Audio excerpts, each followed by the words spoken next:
Trump karmistab survet Iraani vastu pärast seda, kui Lähis-Ida läbirääkimised paljastasid Teherani hiiglasliku $300 miljardi suuruse taotluse ülesehituseks, rahaliseks leevenduseks ja poliitiliseks eeliseks. Kriis jõuab laupäeval 30. mail 2026, kui Valge Maja seab lauale tingimuse, millest Iraani režiim on alati püüdnud kõrvale hiilida. Loobuda igasugusest tuumapommi rajamise teest, eemaldada miinid merest ja nõustuda, et enne uusi garantiisid ei väljastata ühtegi raha. Kuid häiriv asjaolu on hoopis teine. Režiim on peaaegu alla andmas, kuid palub miljardeid, et taastuda katastroofilistest purustustest, mille Iisraeli ja Ameerika Ühendriikide relvajõud on põhjustanud. Iraan tunneb blokaadi, sanktsioonide, sõjalise surve ja uue rünnakute laine hirmu raskust. Aga isegi nii üritavad nad ikka veel Trumpile lõksu seada. Mida tahab Teheran varjata? Miks nad nüüd nii palju raha küsisid? Kuidas Trump muutis läbirääkimised lõksuks? Ma räägin sulle sellest kohe kõigest. Kui sulle meeldib selline otsekohene ja ilma keerutamiseta sisu, siis kaalu tellimist, sest siin on iga päev selliseid videoid. Surve algas siis, kui Trump viis arutelu Valgesse Majja ja hakkas käsitlema kokkulepet kui riikliku julgeoleku otsust. Ameerika valitsus tegi selgeks, et iga kokkulepe peab olema Ameerika Ühendriikidele kasulik ja arvestama presidendi punaste joontega. Peamine neist on otsene. Iraan ei tohi omada tuumarelva.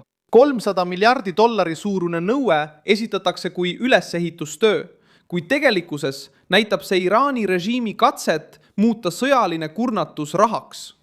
Iraani esindajad hakkasid rääkima ülesehitusfondist, järk-järgulisest blokeeritud vahendite vabastamisest, sanktsioonide leevendamisest, kuid see pakett ei tulene täielikust jõupositsioonist. See tuleneb kriisist, kus Iraan sulges meretee, nägi oma majandust kitsikusse sattumas, kaotas manööverdamisruumi ja püüab nüüd surve alt välja pääseda, küsides selle eest kõrget hinda. Need $300 miljardit ei kujuta endast juba vabastatud raha ega ka mitte otse Ameerika Ühendriikide poolt Iraanile antud tšekina.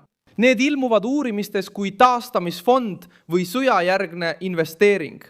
Selle raha päritolu läbirääkimiste kohta käivate teadete kohaselt tuleks peamiselt Pärsia lahe Araabia riikidest, kusjuures Washington avaldab survet ja korraldab nii, et need liitlased rahastaksid Iraani ülesehitamist, juhul kui režiim nõustub Valge Maja jaoks vastuvõetavate tingimustega. Sama artikkel, mis põhineb New York Timesil, ütleb, et Ameerika Ühendriigid ei panustaks Iraani fondi oma vahendeid. Just nimelt selleks, et Donald Trump ei satuks poliitilisse lõksu ega jääks muljet, nagu maksaks ta režiimile hüvitist. Tegelikult läheks see raha Iraani majandusse, rääkides ülesehitamisest, investeeringutest ja normaliseerimisest pärast rünnakuid. Kuid poliitiline risk on ilmne. Teherani käes võiks $300 miljardit leevendada režiimi rahalisi raskusi, kompenseerida sõjakahjusid, toetada importi, taastada kannatada saanud sektoreid, tugevdada riigiga seotud ettevõtteid ja vähendada sanktsioonide mõju. Ja anda hingamisruumi piirkondlikele liitlastele, keda Iraan kasutab survevahendina Lähis-Idas. Just sellepärast on Iraani nõudmine nii kaalukas. Teheran püüab muuta läbirääkimised miljarditesse ulatuvaks nõudeks enne, kui annab tegelikke järeleandmisi. Teisisõnu, Iraan tahab saada tasu nagu võitja. Aga selle nõudmise olemasolu näitab hoopis vastupidist, sest see, kes küsib $300 miljardit, üritab raskest olukorrast välja tulla kopsaka hinnasildiga. Trump vastas poliitilise tõkkega. Ta kinnitas, et raha ei vahetata edasise teateni. See lause muudab mängu tõlgendust. Trump seab arve alles pärast garantiisid. Just siin ilmubki lõks. Teheran tahab esmalt raha kätte saada, kuid alles hiljem arutada kriisi põhiküsimust. Trump kinnitas, et Iraan peab aksepteerima, et tal ei saa kunagi olema tuumapommi ning et rikastatud materjali tuleb käsitleda kontrollitava kokkuleppe raames. Teherani vastupanu selle materjali üleandmisele või üleviimisele näitab, kus tegelik hirm peitub. Režiim tahab raha, sanktsioonide leevendamist, tahab müüa naftat ja vabalt merel liikuda, kuid ei taha loobuda sellest, mis annab talle ähvardusjõu. See vastuolu tugevdab Ameerika positsiooni, sest näitab, et kriis ei tekkinud suhtluse puudumise tõttu. See tekkis, sest Iraan tahab eeliseid saada ilma, et annaks ära seda, mis tegelikult oluline on. Kaitseminister Pat Rakset kinnitas Singapuris sõnumit, öeldes, et Ameerika Ühendriigid on valmis rünnakuid taas alustama, kui kokkulepet ei saavutata. Ta kinnitas, et Ameerika sõjaline võimekus on endiselt olemas, varud on piisavad ja ollakse valmis tegutsema. Trump kasutab läbirääkimisi ilma, et eemaldaks ähvarduse. Ka 60 päevast tähtaega tuleb hoolikalt tõlgendada. Teherani jaoks võib see periood olla võimalus aja võitmiseks, liitlaste ümberkorraldamiseks ja raha väljapressimiseks. Trumpi jaoks võib see olla võimalus kõik kirja panna, eristada lubadused tegelikust täitmisest ja teha selgeks, kes lepingu vastu võtab ja kes sellest kõrvale hiilib. Kui Iraan allkirjastab ja täidab, kaotab ta osa oma väljapressimisvõimalusest.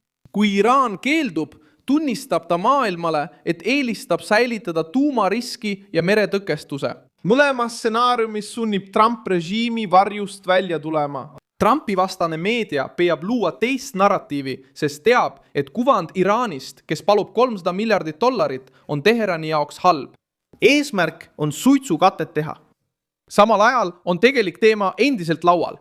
Valge Maja tahab takistada Iraani tuumarelva loomist, avada Hormuzi väina, eemaldada miinid, kontrollida raha ja hoida sõjalist võimalust. Iraan püüab rääkida nagu võitja, sest peab veenma oma sisemist toetajaskonda. Iraani võimud ütlesid, et nad ei usalda sõnu ja ainult teod loevad.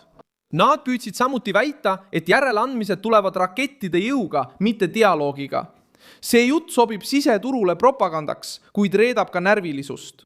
Kui režiim tunneks end nii kindlalt, ei peaks ta iga ameeriklaste lauset narratiivi võitluseks muutma. Teherani kära on katse varjata ilmselget.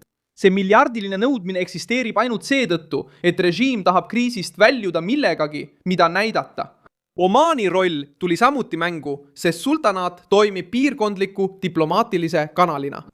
Teheran püüdis Omaani enda poole tõmmata ja esitada Hormuzi haldamist kui piirkondliku, mitte Ameerika küsimust. Trump tegi vastupidise sammu. Ta tõstatas teema kui rahvusvahelise probleemi, laevanduse, julgeoleku ja energia küsimuse. Vaidlus ei käi ainult ühe kaardil oleva väina üle. See käib selle üle, kes kehtestab reeglid pärast kriisi. Iraan tahab muuta Hormuzi poliitiliseks rahakassaks. Trump tahab muuta Hormuzi proovikiviks, kas režiim allub minimaalsetele läbipääsureeglitele. Iisrael ja Hezbollah ilmuvad sama mängulaua osadena.